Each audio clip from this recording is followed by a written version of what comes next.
আলাইকুম ওয়া রাহমাতুল্লাহি ওয়া বারাকাতুহু। ওয়ালাইকুম আসসালাম ওয়া রাহমাতুল্লাহি ওয়া বারাকাতুহু। আমার সৌভাগ্য হয়েছে আজকে আপনাদের এই অনুষ্ঠানে উপস্থিত হওয়া। আমি আজকে খুবই গর্বিত কি আমার একটি প্রিয় মাদ্রাসা প্রাঙ্গণে আমি আসতে পেরেছি। খুবই আপন, খুবই ঘনিষ্ঠ এই মাদ্রাসাতেই আমার। জানি না আগামী বছর আপনাদের বার্ষিক সভায় আসার আমার সৌভাগ্য হবে কিনা, কিন্তু দীর্ঘ অনেক বছর পরে 17-18 বছর পরে আমি এসেছি আপনাদের মধ্যে। আমার শ্রদ্ধেয় মুরব্বিয়ান, আগেও এসেছিলাম আপনাদের ছেলে হিসাবে, আপনাদের ভাই হিসাবে, আপনাদের বন্ধু হিসাবে। আজকেও ঠিক একই রূপ নিয়ে একই অবস্থায় উপস্থিত হয়েছে। পরিবর্তন হয়েছে শুধু বয়সের কারণে, মাথার চুল এবং দাড়ি সব থেকে গেছে গত 17 বছরে।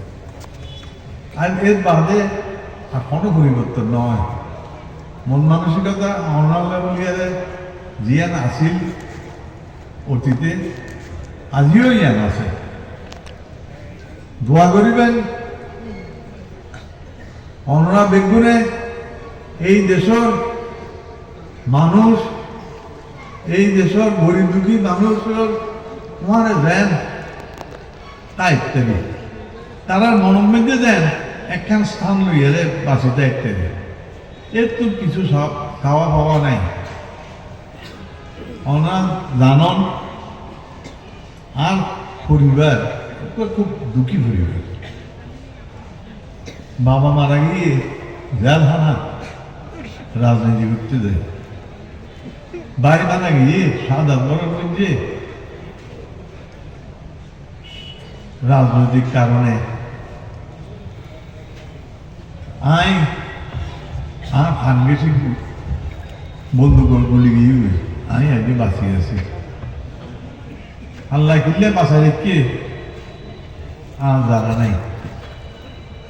তবে আল্লাহ রাব্বুল আলামিনে বাঁচা রেখে একখান নিশ্চয়ই উদ্দেশ্য আছে। ইয়ে নইলে আওয়ামী সরকারও পতন চাই না।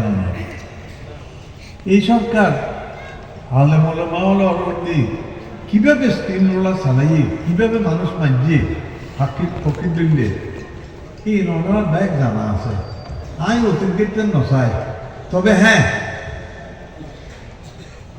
আজি এই সব মেঝে আমি একখান কথা বারবার করে বই দিই, ও জৌরাবে যাই দেবে।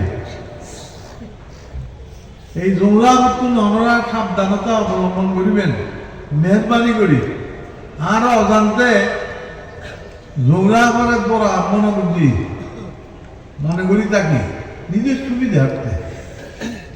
সুবিধার্থে আর জৌরা করে দৌড়া মনে করি। কিন্তু বাস্তবে এই জৌরা হত সারে পোনা দরিয়ার টক্কর মারে, কোনো ঠিক ঠিকানা নাই।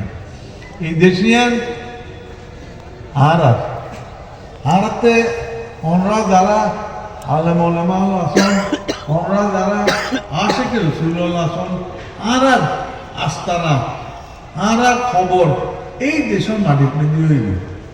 আর হিন্দুস্তানের কোনো রাস্তা নেই।